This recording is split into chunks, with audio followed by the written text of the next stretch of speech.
것을 볼 수 있습니다. 욥은 자신의 무고함을 주장했지만 하나님의 말씀을 들으면서 자신의 지혜가 하나님의 지혜에 미치지 못함을 깊이 깨달았습니다. 하나님의 능력과 인간의 능력은 비교할 수 없을 만큼 어마어마한 격차를 가지고 있었기 때문에 친구들과의 대화에서는 그가 물러서지 않고 계속 따지고 주장했지만 하나님 앞에서는 자신이 얼마나 초라하고 작은 존재인지를 깊이 깨달았기 때문에 욥은 입을 다물 수밖에 없었던 것입니다. 우리도 비슷한 사람들끼리 대화할 때는 네가 옳으냐 내가 옳으냐 서로 주장할 때가 많지만 비교할 수 없는 지혜와 능력을 가진 사람 앞에서는 입이 다물어지지 않습니까? 일천한 지식으로 풍부한 지식을 가진 사람 앞에 입을 열 수 없는 것처럼 욥도 하나님 앞에 아무런 말도 제대로 하지 못하고 있습니다. 1절에 하나님께서 욥에게 얘기하시죠. 트집 잡는 자가 전능자와 다투겠느냐. 하나님을 탓하는 자는 대답할지니라. 매일 성경에 이렇게 설명을 했어요. 욥의 질문에서 욥은 억울하게 고난당하는 자이고 하나님은 부당한 고난을 주신 분이었지만 하나님의 질문을 통해 욥은 트집 잡는 자이고 하나님은 전능자이심이 드러났습니다. 하나님의 엄청난 창조의 지혜 앞에 욥은 작아지고 겸손해집니다. 손으로 입을 가리고 더는 자신의 의로운 고난 때문에 하나님께 소송을 제기하지 않겠다고 합니다. 3절에 욥이 그렇게 얘기하잖아요. 보소서 나는 비천하오니 무엇이라 주께 대답하리이까. 손으로 내 입을 가릴 뿐이로소이다. 내가 한 번 말하여 싸운즉 다시는 더 대답하지 아니하겠나이다. 우리가 하나님의 은혜를 깨닫고 또 성령의 능력을 경험하게 되면 겸손해지게 됩니다. 하나님 앞에 내가 할 말이 없어지게 되죠.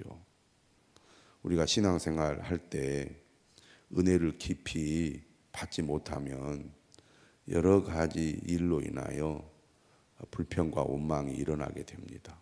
그런데 정말 하나님의 말씀을 깊이 깨닫고 성령의 은혜를 경험하게 되면 입이 10개라도 할 말이 없어지죠.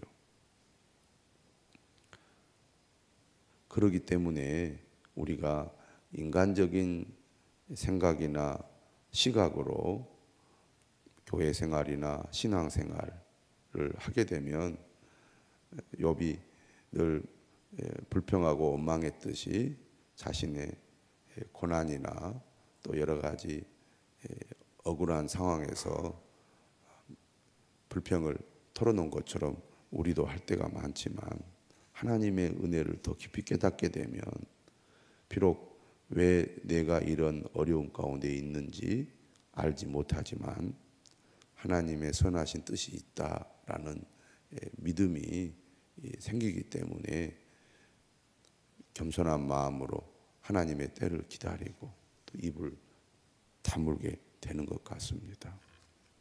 신앙생활은 인간적인 생각이나 어떤 육적인 이 상태에서 머물러서는 안 되고 역시 성령의 사람으로 성령이 인도하시는 신앙생활을 해야 우리의 신앙이 더욱 성숙해지는 것 같습니다. 욥은 오늘 하나님을 만나고 나서 이전의 태도와는 전혀 달라지고 있습니다. 그래서 나는 비천하오니 무엇이라 주께 대답하리이까. 일부러 다른 사람들에게 겸손을 가장해서 하는 표현이 아니죠. 정말 하나님을 만나고 나니까 완전히 낮아지게 되는 겁니다. 진짜 은혜를 받고 주님을 만난 사람은 이런 고백을 하게 됩니다. 나는 비쳐나오니 무엇이라 주께 대답하리이까. 이렇게 욥이 하나님의 질문에 응답을 하고 나니까 다시 질문을 하고 있습니다. 6절이죠. 그때 여호와께서 폭풍우 가운데에서 욥에게 일러 말씀하시되, 38장에 처음 하나님께서 욥에게 나타나실 때와 같은 장면입니다. 너는 대장부처럼 허리를 묶고 내가 네게 묻겠으니 내게 대답할지니라.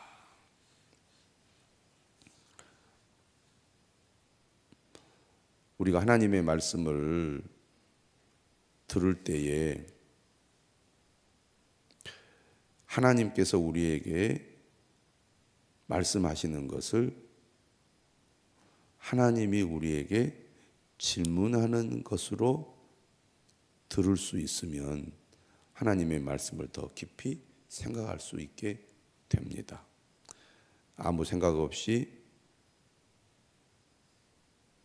말씀을 그냥 읽는 것보다는 말씀을 우리가 읽으면서 하나님께서 내게 질문하는 형식으로 말씀을 묵상하면 하나님이 우리에게 원하시는 것이 무엇인지, 또 하나님의 의도가 무엇인지를 더 생각할 수 있게 됩니다.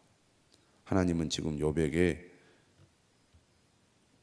질문하면서 나의 질문에 대답을 하라고 요구하고 있습니다.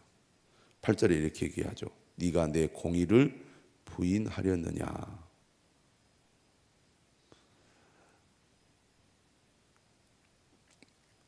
매일성경 서론에 이렇게 되어 있죠. 자신의 창조 지혜에 대해 변호하시기 위해 욥에게 질문하신 하나님은 이제 자신의 공의로운 통치에 대한 질문들을 욥에게 제기하십니다.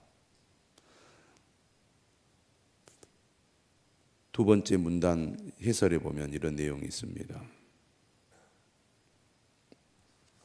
욥은 자신의 순전함을 주장하기 위해 온 세상을 다스리시는 하나님의 통치 자체에 의문을 던졌습니다.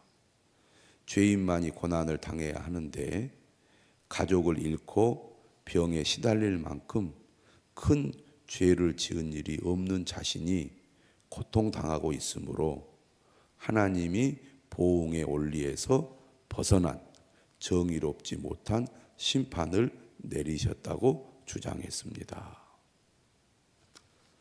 자신이 부당한 고난을 당하고 있다고 욥은 생각했고 그것 때문에 하나님께 탄식하면서 자신의 불만을 터뜨렸거든요. 욥은 어떤 사람이었냐면 끝까지 하나님을 놓지 않고 하나님을 붙잡고 있었습니다. 그런 의미에서 욥은 고난 가운데서도 믿음을 지킨 사람이었죠. 하지만 그가 하나님을 붙들고 있으면서 하나님 앞에 무엇을 호소했느냐? 내가 왜 까닭 없이 고난을 당하는지 이해를 못하겠습니다. 더 나아가 하나님은 지금 내가 이런 고난을 당할 만한 잘못을 저지르지 않았는데도 부당하게 나를 고난으로 몰아넣지 않으셨습니까? 라고 지금 욥은 하나님 앞에 따진 거죠.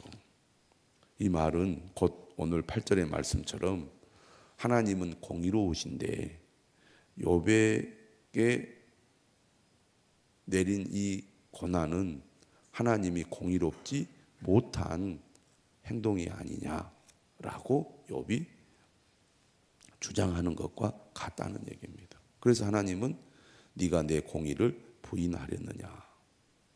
다시 말하면 우리가 하나님이 하시는 일을 다 알지 못하잖아요. 근데 우리의 생각으로 우리의 수준으로 이것은 하나님이 잘못하신 겁니다. 이렇게 우리가 하나님에게 따질 때가 있습니다. 그런데 하나님은 지금 뭐라고 말하느냐면 너의 지금 생각과 수준으로 볼 때는 그렇게 보일지 모르지만 그건 네 생각이고 네 기준이지. 네가 정말 내가 어떤 하나님인지 아느냐. 다시 말하면 네가 생각한 대로 불의한 하나님이냐. 이렇게 지금 하나님께서 말씀하고 있는 겁니다. 어린 자녀가 엄마의 행동에 불만을 터뜨리잖아요. 엄마 나빠. 그런데 엄마는 사실 자녀를 사랑하기 때문에 자녀가 잘못되지 않기를 바라기 때문에 또 위험에 빠지지 않도록 하기 위해서 어떤 행동을 취한 건데 어린 자녀가 볼 때는 엄마가 부당하고 악하다고 그렇게 말할 때가 있지 않습니까? 그런 경우라고 하겠습니다. 네가 내 공의를 부인하려느냐? 네 의의를 세우려고 나를 악하다 하겠느냐? 내가 부당하게 지금 고난을 겪고 있다. 나는 불의하지 않다라고 주장하는 것 때문에 하나님을 악하다고 판단하는 것 아니냐 그런 얘기죠. 하나님 말씀하시죠. 네가 하나님처럼 능력이 있느냐? 하나님처럼 천둥 소리를 내겠느냐? 너는 위엄과 존귀로 단장하며 영광과 영화를 입을지니라. 인간의 능력과 하나님의 능력은 비교할 수가 없습니다. 감히 인간이 어떻게 하나님을 흉내를 내겠습니까? 하나님의 근처라도 가겠습니까? 하나님과 비교할 수 없는 연약하고 보잘것없는 존재가 인간입니다. 욥은 하나님을 직접 대면하고 나서 자신이 얼마나 작은 존재인지를 더욱 깨닫는 것이죠. 그래서 11절도 말합니다. 너의 넘치는 노를 비우고 교만한 자를 발견하여 모두 낮추되 모든 교만한 자를 발견하여 낮아지게 하며 악인을 그들의 초소에서 짓밟을지니라. 욥은 친구들의 비난 속에서 자신을 변호하는 말을 했습니다. 사실 욥의 친구들은 욥 앞에서 교만한 모습이었죠. 그런데 하나님은 욥을 향해서 너 또한 교만하자라고 말씀을 하고 있습니다. 우리는 다른 사람을 보면서 저 사람은 참 교만하다 이렇게 판단하고 말할 때가 있는데 사실 우리 자신을 돌아보면서 나 역시 저 사람과 같이 교만한 자구나 라는 것을 깨닫지 못할 때가 많거든요. 저 사람을 보니까 나는 그래도 겸손한 사람이야. 또 스스로 겸손하려고 노력하고 애쓸수록 그런 생각을 많이 하잖아요. 그런데 우리가 하나님의 말씀을 깊이 묵상하다 보면 나 역시 하나님 앞에 얼마나 교만한 자인가 깨닫게 되지 않습니까? 하나님 그 얘기를 하는 거예요. 그러면서 하나님 15절에서 베헤못에 대해서 말을 합니다. 개역 한글판은 베헤못을 하마라고 번역을 했습니다.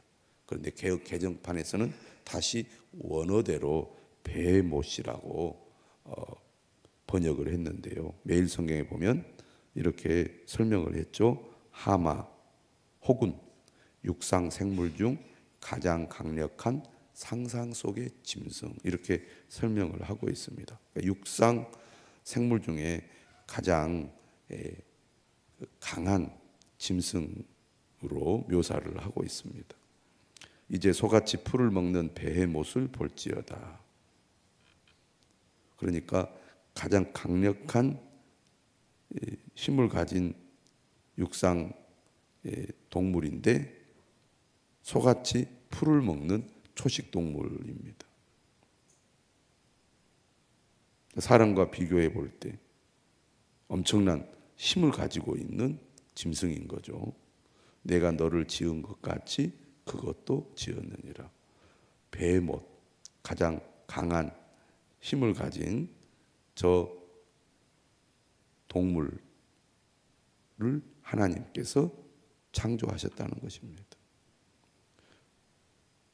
그것의 힘은 허리에 있고 그의 뚝심은 배의 힘줄에 있고 그것이 꼬리치는 것은 백향목이 흔들리는 것 같고 그 넓적다리 힘줄은 서로 얽혀 있으며 그 뼈는 녹관 같고 그 뼈대는 쇠 막대기 같으니 그것은 하나님이 만드신 것 중에 으뜸이라.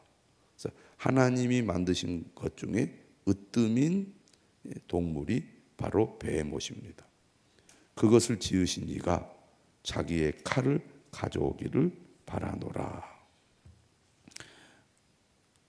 모든 들 짐승들이 뛰노는 산은 그것을 위하여 먹이를 내느니라. 그것이 연잎 아래에나 갈대 그늘에서나 늪 속에 엎드리니 연잎 그늘이 덮으며 시내 버들이 그를 감싸는도다. 강물이 소용돌이 칠지라도 그것이 놀라지 않고 요단 강물이 쏟아져 그 입으로 들어가도 태어나니 모든 들 짐승들이 베헤못을 두려워하고 있다는 겁니다. 그리고 베헤못은 그 어떤 것도 두려워하지 않는다는 겁니다. 그것이 눈을 뜨고 있을 때 누가 능히 잡을 수 있겠으며 갈고리로 그것의 코를 깰 수 있겠느냐. 아무도 베헤못을 잡지 못한다는 겁니다.